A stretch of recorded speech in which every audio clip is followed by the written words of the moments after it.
बच्चों, आज हम पढ़ेंगे प्रश्नावली 3.3 का प्रश्न नंबर तीसरे का छठा। 5 वर्ष बाद जेकब की आयु उसके पुत्र की आयु से 3 गुनी हो जाएगी। 5 वर्ष पूर्व जेकब की आयु उसके पुत्र की आयु की 7 गुनी थी। उनकी वर्तमान आयु क्या है? तो इसको हम हल करेंगे। ठीक है, हल करेंगे। तो यहाँ पे हमें जेकब की आयु और उसके पुत्र की आयु के बारे में बता रखा है। तो हम लिखेंगे माना कि जेकब की आयु, माना कि जेकब की आयु बराबर x तथा उसके पुत्र की आयु बराबर y है। तो हमने मान लिया कि जो जेकब है उसकी आयु x है और उसके पुत्र की आयु है y। अब हम प्रश्नानुसार, हमें प्रश्न में जो 2 स्थितियां बता रखी उसके अनुसार अब करेंगे।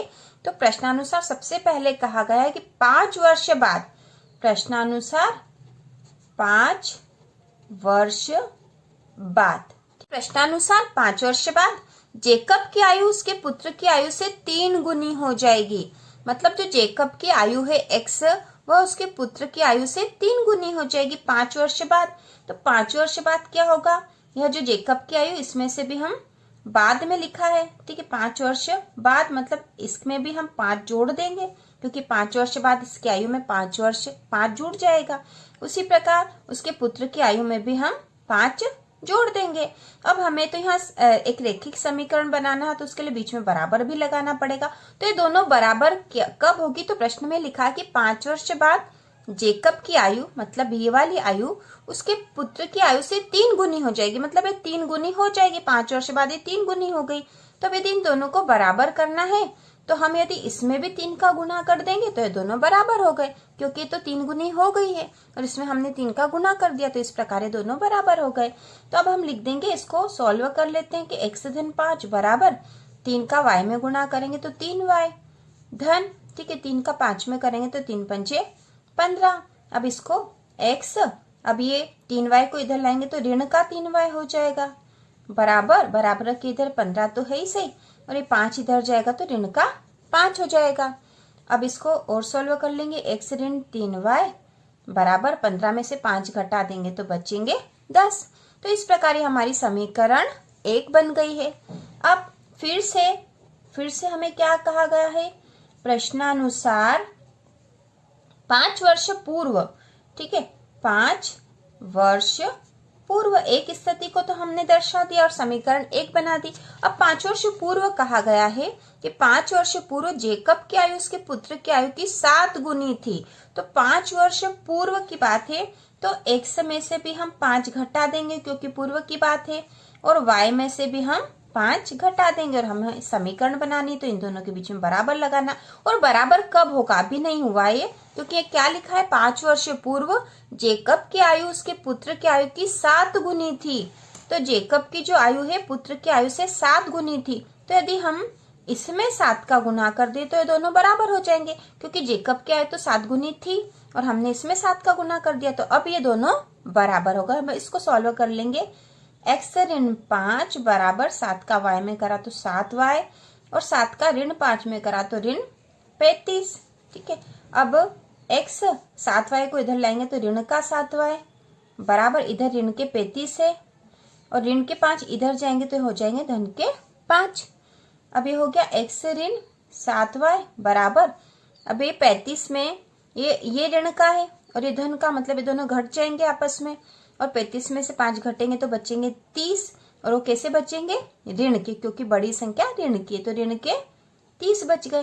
तो अब ये हमारे पास हो गई समीकरण 2।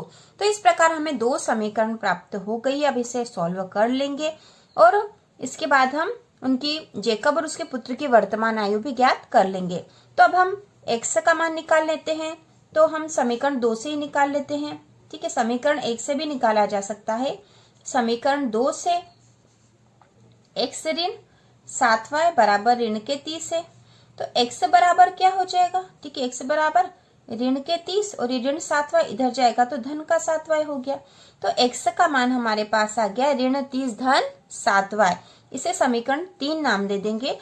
अब x का मान समीकरण 1 में रखने पर, क्योंकि हमने समीकरण 2 से x का मान निकाला था, तो अब x का जो मान आया उसे हम समीकरण 1 में रख देंगे। और यदि हम 1 से निकालेंगे, समीकरण 1 से x का मान निकालेंगे, तो उस x के मान को हम समीकरण 2 में रख देंगे। तो हमने 2 से निकाला था, तो अब समीकरण 1 में रख रहे हैं। तो समीकरण 1 हमारे पास क्या थी? x ऋण 3y बराबर 10। ठीक है, यह समीकरण 1 थी। और इसमें x का मान रख देंगे, तो x का मान क्या आया है? ऋण 30 धन 7y, यह हमारा x का मान था। फिर ऋण 3y बराबर 10। ठीक है, अब ऋण का 30 धन 7y ऋण 3y बराबर 10। अब ये धन के 7y और ऋण के 3y हैं, तो ये आपस में घट जाएंगे और चिन्ह धन का आएगा, क्योंकि धन वाली संख्या बड़ी है। और जो 7y में से 3y निकल जाएंगे तो बचेगा 4।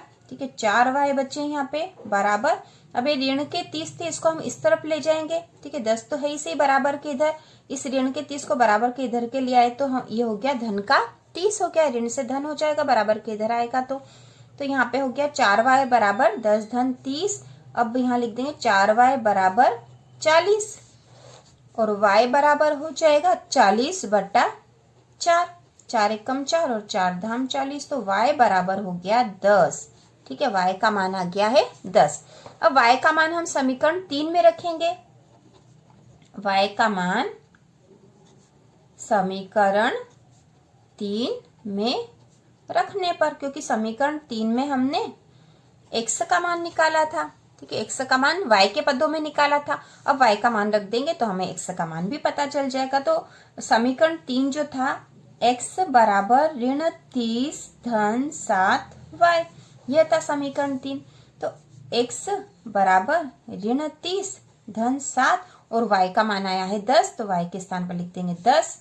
x बराबर ऋण 30 धन ये हो जाएगा 70, 7 का 10 में गुणा कर देंगे, तो x बराबर हो गया। आप 70 में से 30 घटा देंगे, क्योंकि ऋण का है और ये धन का, तो धन ऋण वाले आपस में घट जाएंगे और चिन्ह बड़ी संख्या का आएगा।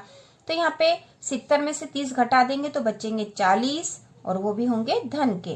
तो x का मान आ गया है 40। ठीक है, तो इस प्रकार जेकब की आयु जो x थी, तो जेकब की जो आयु है, तो यहाँ लिख देंगे हम जेकब की वर्तमान आयु बराबर 40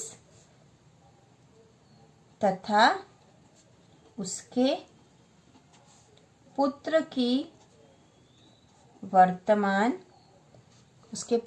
वर्तमान आयु बराबर 10 वर्ष है। ठीक है, अब यहाँ पर हम आंसर भी कर देंगे। आंसर 40 और 10। इसी प्रकार के और वीडियो देखने के लिए चैनल को सब्सक्राइब कीजिए।